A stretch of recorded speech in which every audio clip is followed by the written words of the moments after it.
Buenas, buenas. Welcome to IMSTA Online. I'm Kevin Ochoa, and today we're taking a look at Resynthesis with image-line Harmor synthesizer. More specifically, we're going to be talking about drum resynthesis for most of the class. So I have a few little demos set up. Now, for these examples I'm going to show you, they're techno-based or EDM-based. However, you're going to be able to apply this to hip-hop, pop music, and many other music genres. Basically, anything that uses kick drums and synths, you can resynthesize using Harmor. So first up, we have the demo right here, a little melodic techno track, and then I have a kick drum that I made with Harmor. I really beefed that up, so the original drum is absolutely tiny. With a little bit of reverb and distortion, you can get a long way. And then I do a little bit of vocal resampling too with Harmor. That's a little bit more. It depends on how good your own vocals are, or if you can record other people's vocals. But without further ado, let's hop into the examples right here.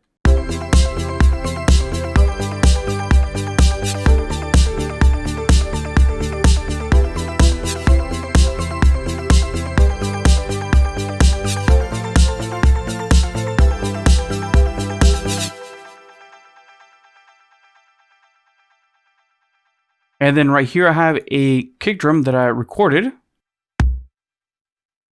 and resampled once with Harmor, and then I resampled it again to get a different effect. So here's a reverb version of it, and then I use the A and the B sections of Harmor to bring them back together into one really gigantic, enormous kick drum. Let me show you the patch right here.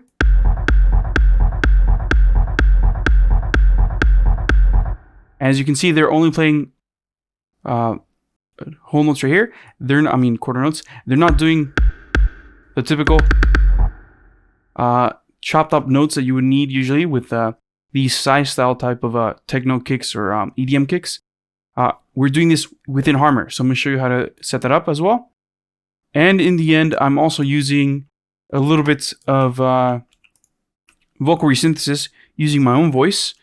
Here I have a vocal recorded with Edison. So, and then that's the fixed one, I think. Oh no, that's Edison. Then I fix it with new tone.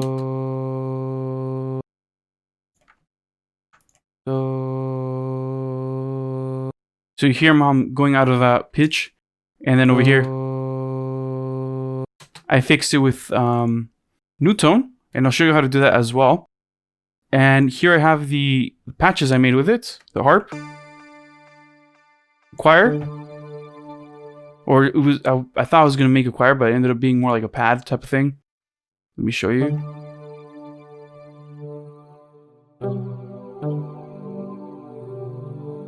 I ended up creating more like a pad. Let's press Ctrl Z to go back on that. Then an organ.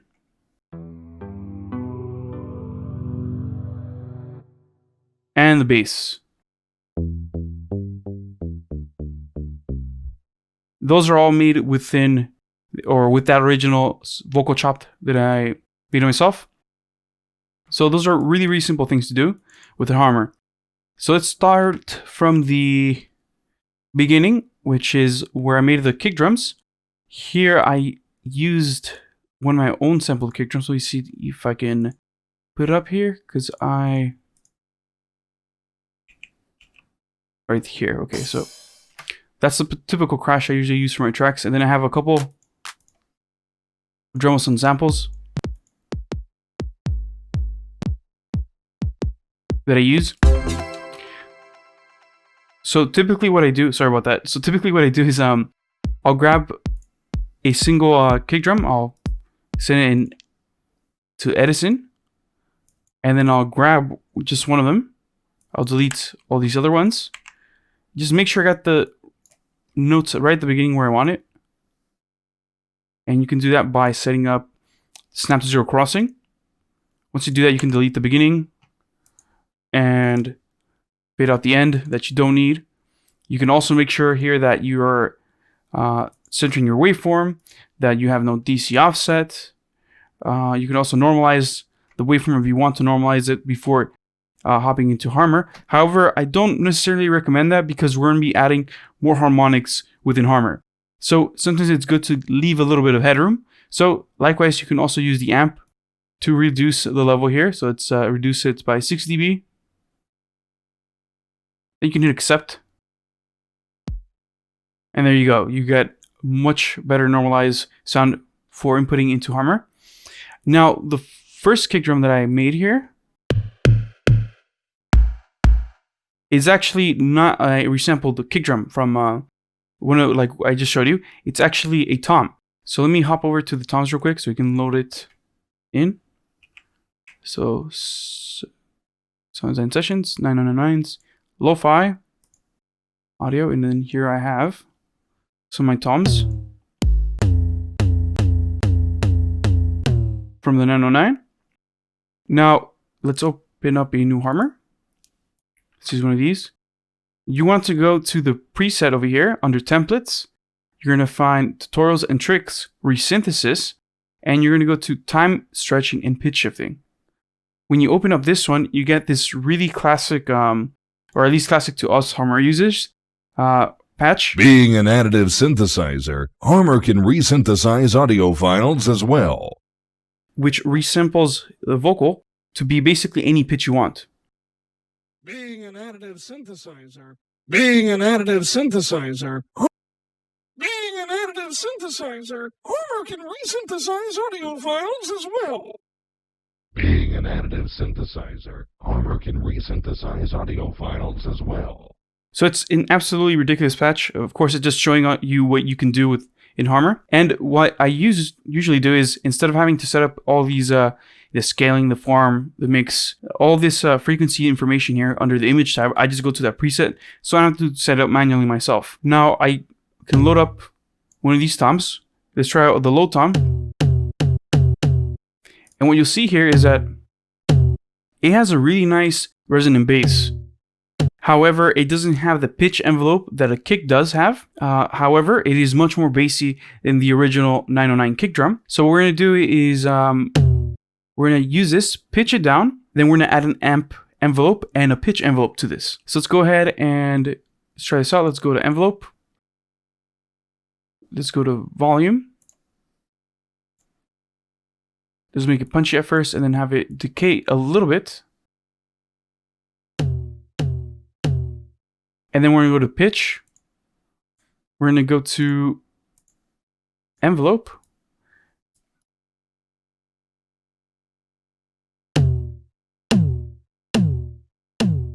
See that? And just create nodes by double clicking. Now, if I go to tempo and set global, I can use the knobs right here to make the decay shorter. Likewise, I can make it longer. Now, if I zoom out right here, I can make the pitch envelope even more defined. So let's make it go above 24 semitones. And now that slams a lot harder. Now, if we play our lower keyboard, now we're talking about, we're getting into the kick drum range.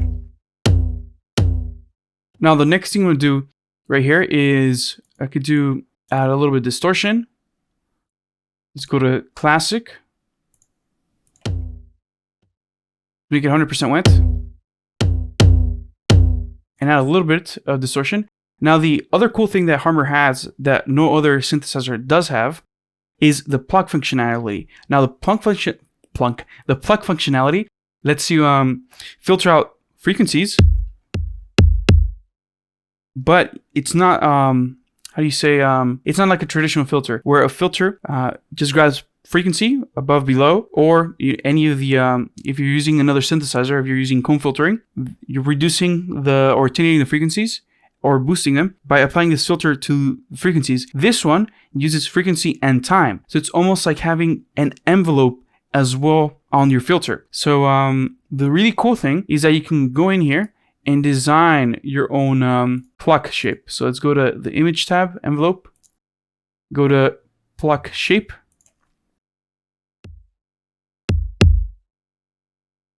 Let me make sure my limiter is not it's not clipping there, but it's still very loud. So let's lower the output a little bit. I'm gonna try not to hit the keys too loud. But here, as you can see, we have the high frequencies on this side and the low frequencies on this other side.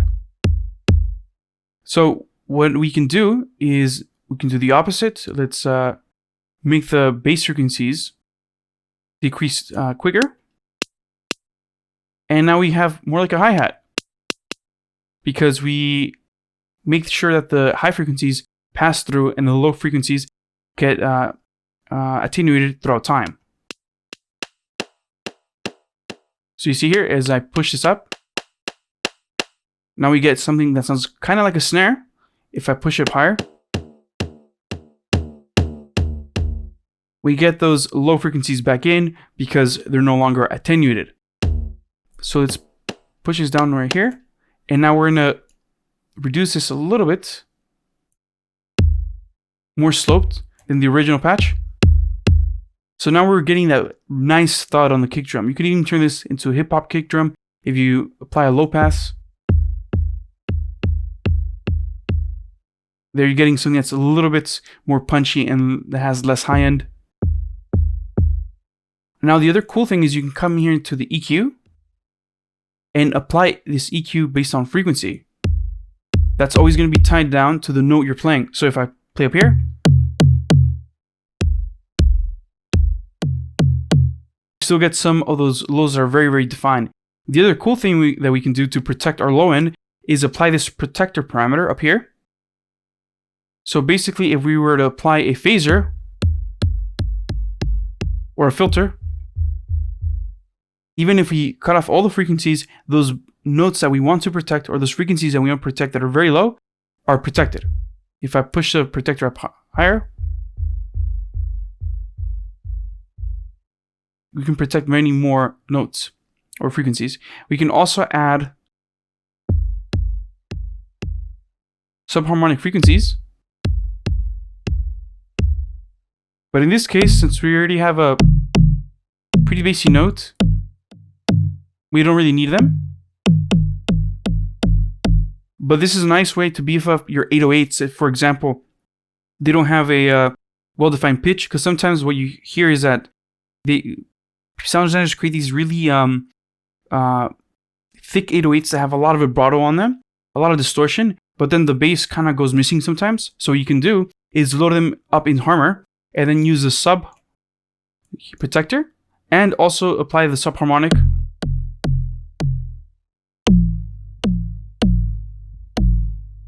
to add some of those low frequencies in. You notice how now that I'm playing the tom really high, of course I don't have those low frequencies anymore, so I can use the sub.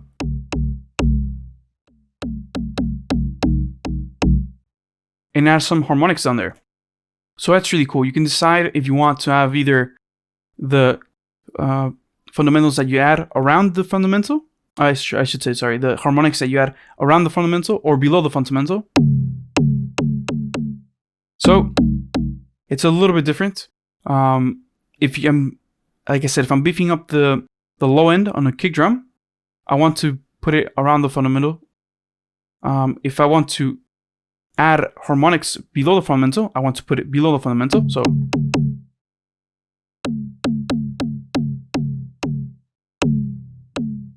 just different things that you can add to either, like I said, protect your bass, boost it, or add harmonics below.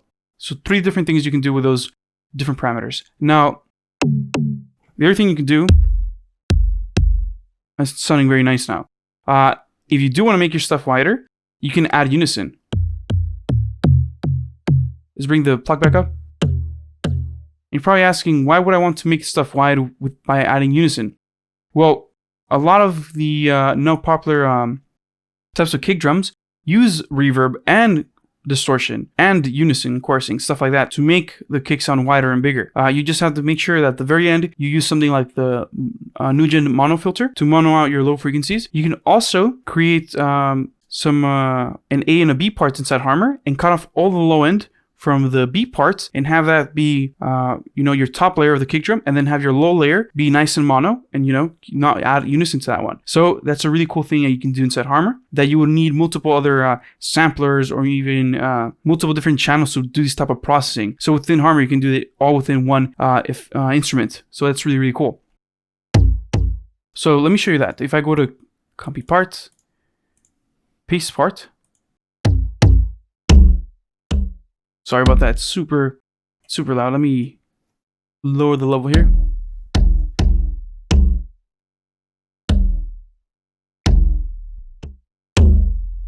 Okay, so there we go. Let's grab the beat parts and cut off all the lows from it. Let's solo it. So we get this width now. Now I'm going to go back to part A, and I'm going to make it to have no unison. So it's back in mono. And now the thing I'll do is I'll do the opposite EQ. And remember, because we're using Harmor, which is determining things based on harmonic, we're not going to have phasing problems. It's out of the beat part. That's cool right there. I can also do a little bit of a slope here. So I can make sure that the harmonics between 100 hertz and let's say 500 hertz, the ones that kind of punch you in the chest a bit, those can come through. And there you go. We have a nice wide kick drum.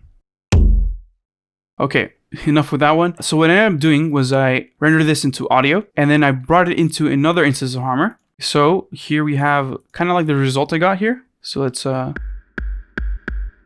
reduce the effects added on Harmor. Let's mute them for a second. So you see, I played around with the pitch envelope a little bit. I reduced some of the high end because I wanted a lot of the low end. But again, it's the same tom that I sampled. Let's go out of the reverb back in. Now what I did in this case was I added 100% reverb on it. I rendered it, and it sounded a little bit like this.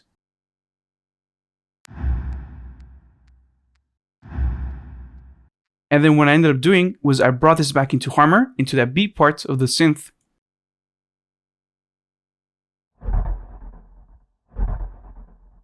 To create a rumbling or rolling low end. So this is typical in sine trance, but it's gone really popular to use in other genres of music as well. So, for example, hardstyle, trance music is really popular now. I'm talking about mainstream trance, it's not sine trance, where it got really popular as well. We even see it in techno as well. So, I mean, there's no limits to what you can do with those rolling types of basses. Maybe you can try it out on a hip hop track and maybe it fits. Let's go to envelope, and I'm gonna go to volume. And here you see that I made a kind of like a reverse bass type of thing where you don't hear the beginning of the attack. So that thud that has a lot of noise through the reverb is removed. And then we only get like the bottom portion and the harmonics of it. Let's go to the LFO.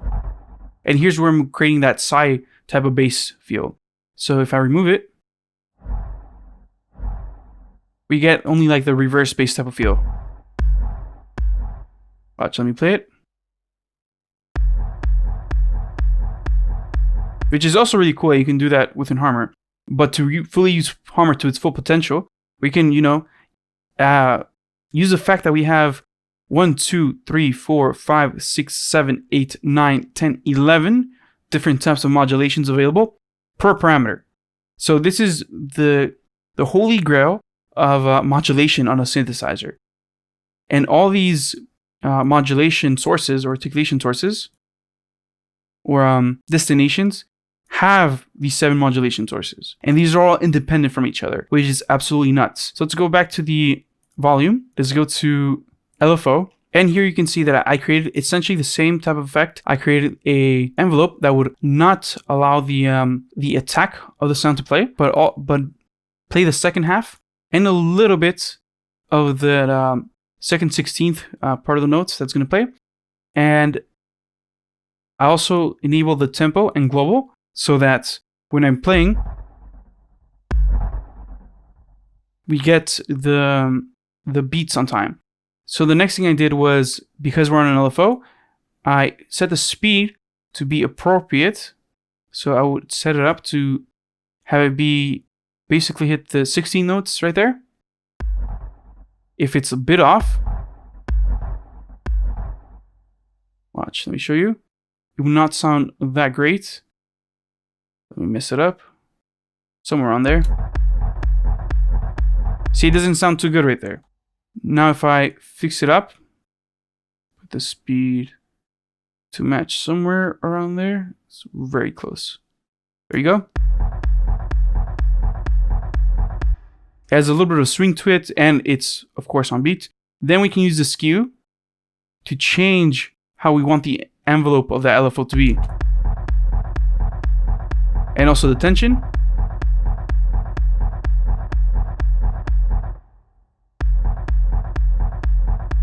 But for the most part, for this type of things, you want to use the skew to the left-hand side so that you have the envelope at a full level, and then it decays. You also have the pulse width.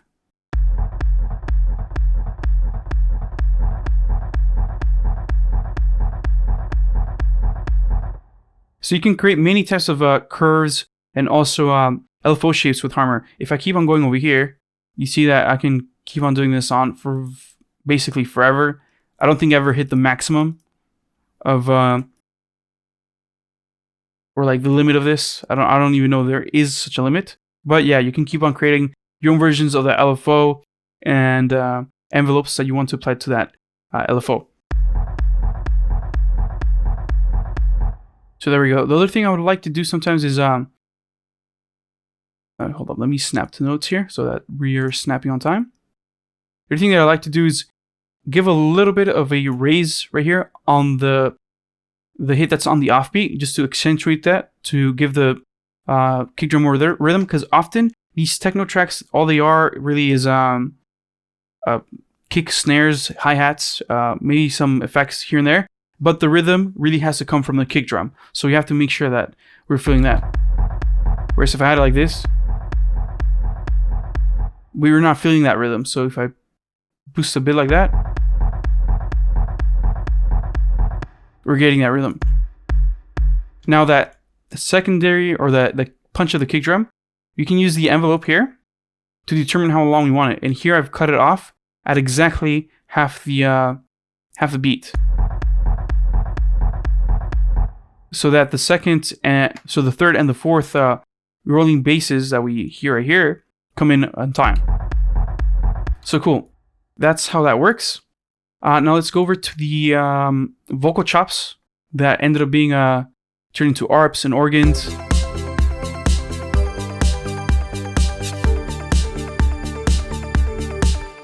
And these are set up very, very simply. Let's go over to the vocal that I showed you already. If I go to new tone, let's enable it. Let's play back. You will see that I had to fix the pitch on it because the variation was very, very drastic. You see how much it moves there? So basically, I just recorded a little hit and I chopped it up with the scissor tool right here.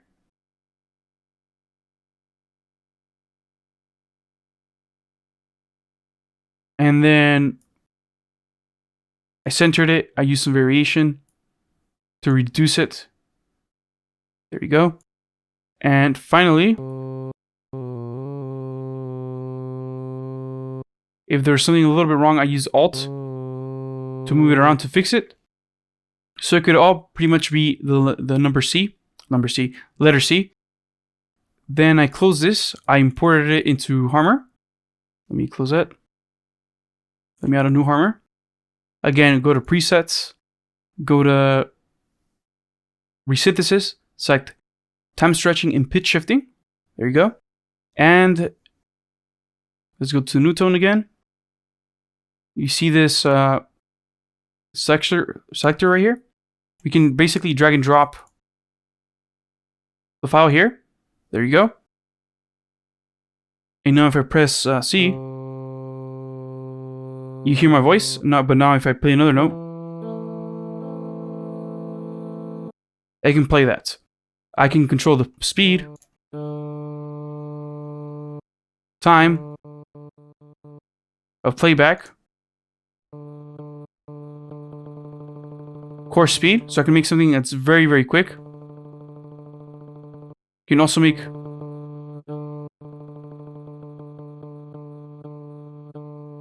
those typical rising effects with this. You can choose a looping type if you want one shot, ping pong. Usually for these you want one shot. If you want to have something that repeats, you do a loop, and then you select, your loop points appropriately. Now with this one, what I'll do is bring the time a little bit, because I start off a little bit off key. There you go. That sounds a bit better than right at the beginning. Sounds a bit sharp. Okay. And of course, I'll set the course speed back to reset. Same thing with speed. Now I can use things like Unison.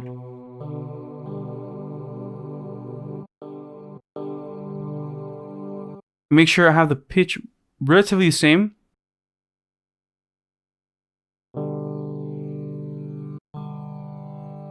And I can play with the octaves to change how chipmunky the choir sounds, or the fake choir. Now, if your voice was much more musical than mine, then you can, do ahs, e, o, oos, and then just make yourself Harmor patches that kind of emulate a choir, so you can have them play different chords and make them sound a little bit more natural. So, using simple parameters like the image section right here in the Unison, you can already start creating quite complex things.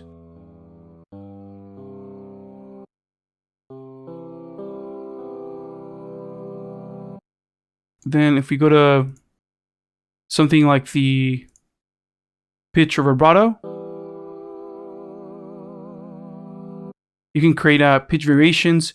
I would also suggest for you guys try this out. Let's see, let's go to, if you go back to the image section, if I go to time, make sure that I have it right around where I really want it. Right click right here and select edit articulator. And here I can select any of those modulators. And for example, if I had a velocity mapping, I could, depending on the velocity, or how hard I'm striking the keyboard, change my positioning. Watch, let me make this very obvious. Go back to image.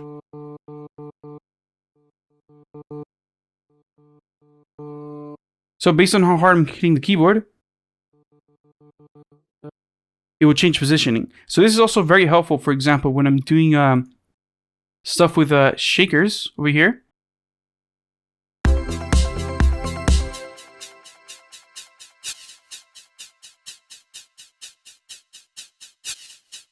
You can see how it's slightly moving, changing the positioning. So all those things really, really help. When you add that with stuff like the pluck that I use on the ARP as well, like I showed you earlier with the kick drums.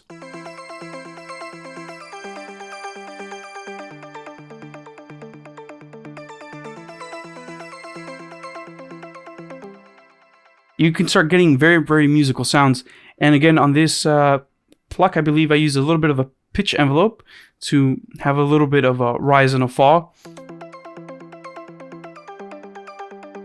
Let's remove it. Without it, it sounds more like a piano. With it, it sounds more like a synthesizer. And again, this is the same one shot that I use. You can change the positioning of it. But you see how the farther you move away from the beginning, you tend to lose the pluckiness because your voice is no longer just putting out air, and also it's not the beginning of the note, so you don't get all the frequencies are much louder. If I go more towards the beginning,